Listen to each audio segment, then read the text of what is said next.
Good morning दोस्तों। आज हम लोग प्रागैतिहासिक भारत पार्ट थर्ड पढ़ेंगे। इसके पहले 2 वीडियो और डाले जा चुके हैं, उन्हें आप पीछे देख सकते हैं प्लेलिस्ट में। तो आइए चलिए स्टार्ट करते हैं आज प्रागैतिहासिक भारत।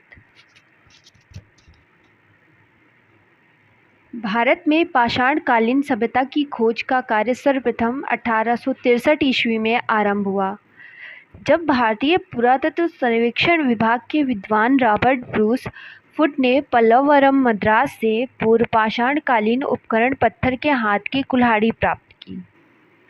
ब्रिटिश भूवैज्ञानिक और पुरातत्वविद रॉबर्ट ब्रूस फुट ने भारतीय संस्थान जियोलॉजिकल सर्वे ऑफ इंडिया के लिए भारत में इतिहास पूर्व स्थानों का भूविज्ञान संबंधी सर्वेक्षण किया था, जिन्हें भारत के इतिहास पूर्व अध्ययन का संस्थापक माना जाता है।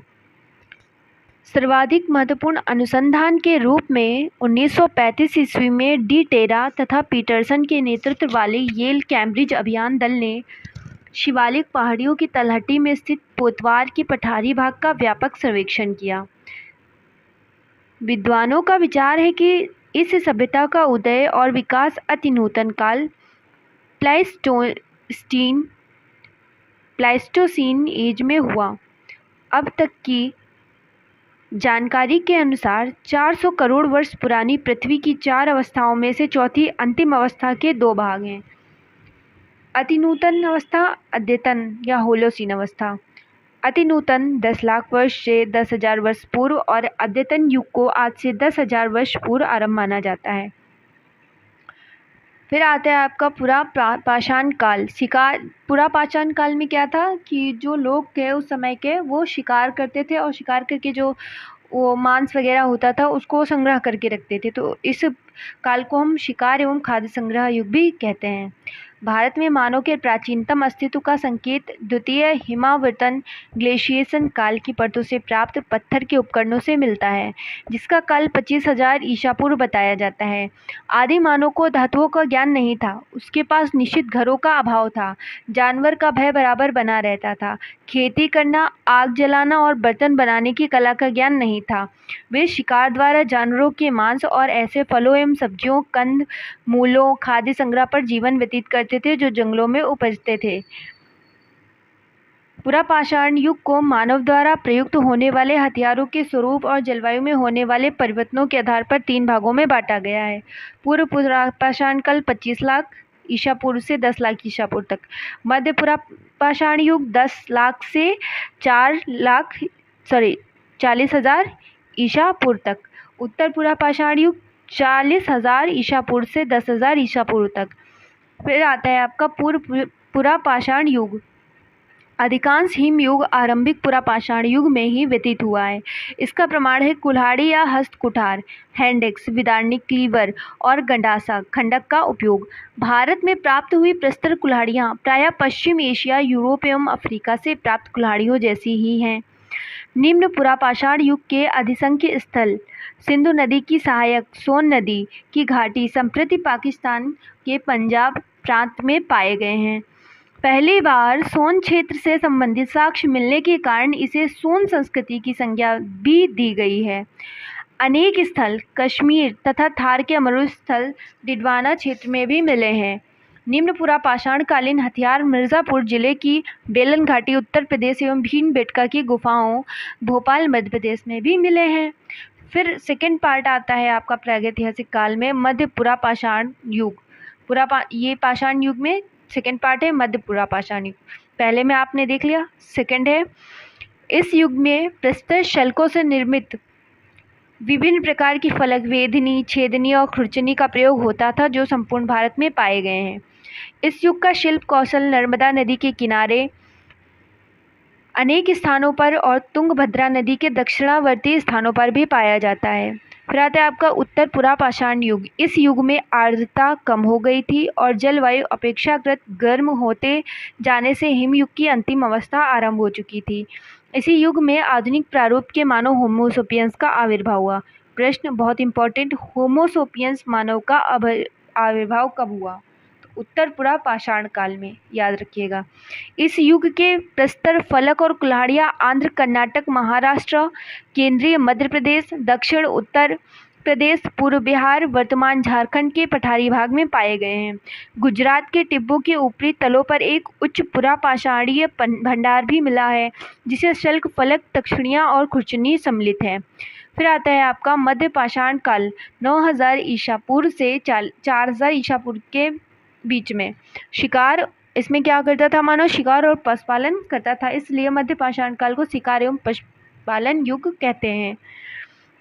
मध्य पाषाण कालीन मानव शिकार के लिए मछली पकड़कर तथा जंगली कंद मूल का संग्रह कर उसी से अपना पेट भरते थे।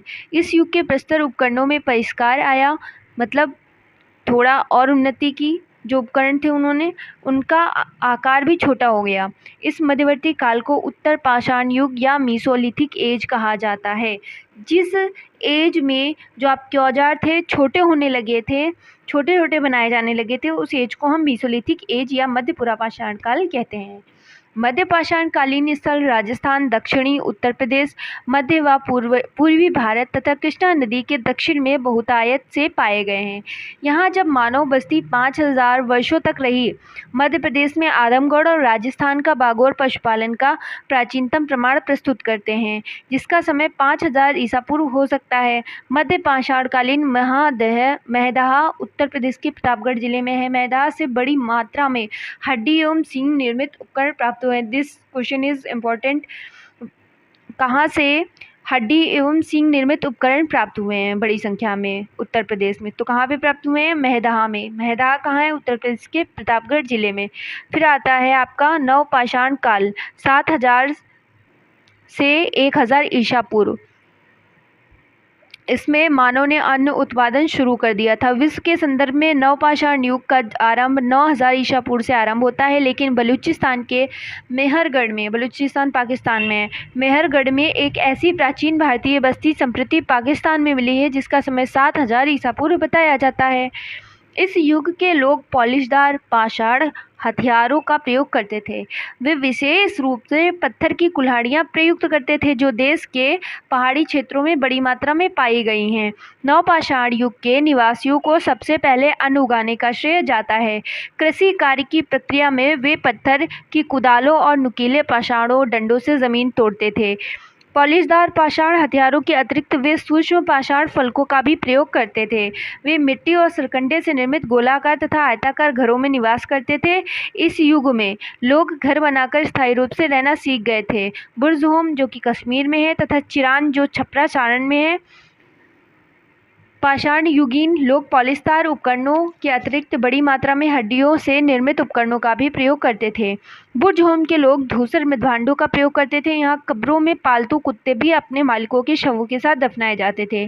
यह प्रथा भारत के अतिरिक्त अन्य कहीं नहीं पाई गई है। इस काल के लोग कृषि के अतिरिक्त पशुपालन भी करते थे।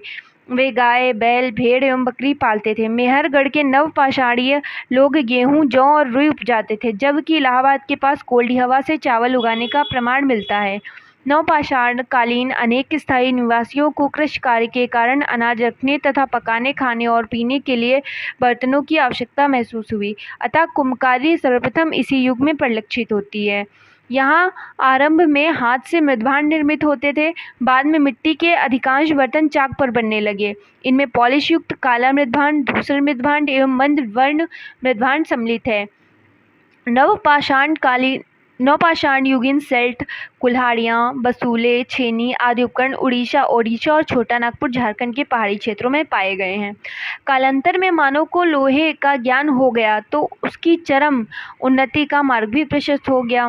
लोहे के फल से युक्त हलों के कारण मैदानी इलाकों में वनों को काट कर खेत बनाना और गहरी जुताई करना संभव हो गया, जिससे अधिशेष उत्पादन होने लगा और नगरीय जीवन का आरंभ हो सका। फिर आता है आपका कैल्कोलिथिक एज या चाल्कोलिथिक एज या फिर ताम्रपाषाण काल। नवपाषाण युगीन का अंत होते होते धातुओं का प्रयोग आरंभ हो गया था। पत्थर के साथ साथ पहली धातु के रूप में तांबे तांबे के उपकरणों का भी प्रयोग होने लगा। ताम्रपाषाण युग को चाल्कोलिथिक युग भी कहा जाता है। ताम्रपाषाणकालीन लोग मुख्यतः ग्रामीण समुदाय के थे और देश के ऐसे भागों में फैले थे जहां पहाड़ी जमीन और नदियां थीं। भारत में इस अवस्था में समृद्ध स्थल दक्षिण पूर्वी राजस्थान, पश्चिमी मध्य प्रदेश, पश्चिमी महाराष्ट्र तथा दक्षिण पूर्वी भारत में पाए गए हैं। राजस्थान में आहार और गिलुंड में उत्खनन हुआ है, जो बनास घाटी के सूखे भागों में स्थित है। पश्चिमी मध्य प्रदेश में मालवा, कायथा और एरन में उत्खनन हुआ है। मालवा से प्राप्त मृदभांडों को ताम्रपाषाणीय मृदभांडों में उत्कृष्ट माना गया है। पश्चिमी महाराष्ट्र के जोरवे, नेवासा और दैमाबाद, अहमदनगर, चंदौली, सोनगांव, इनामगांव, झामगांव, प्रकाश और नासिक में विस्तृत उत्खनन किए गए हैं। ये सभी स्थल जोरवे संस्कृति के हैं।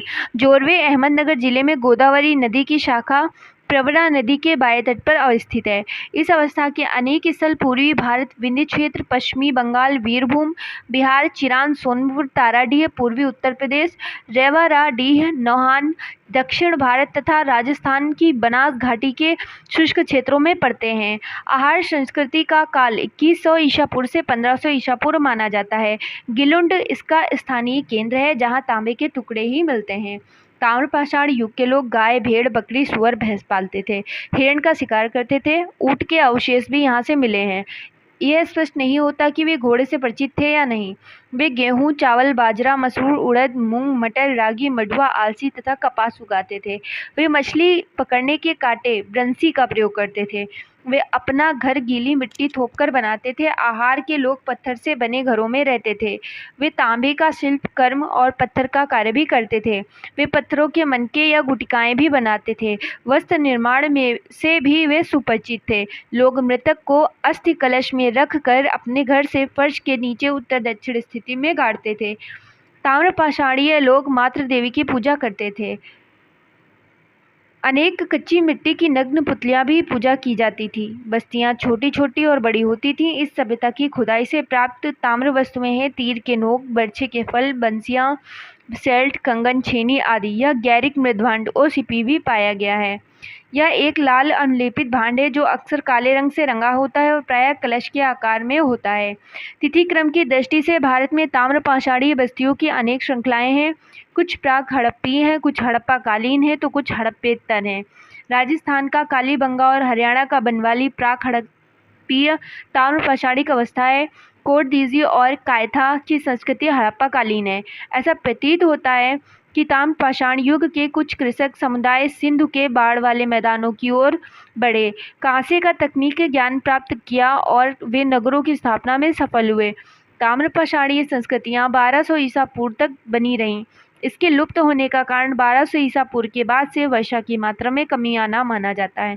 जलोढ़ मिट्टी वाले मैदानों और घने जंगलों वाले इलाकों को छोड़कर प्रायः समूचे देश में ताम्रपाषाणीय संस्कृतियां प्राप्त हुई हैं।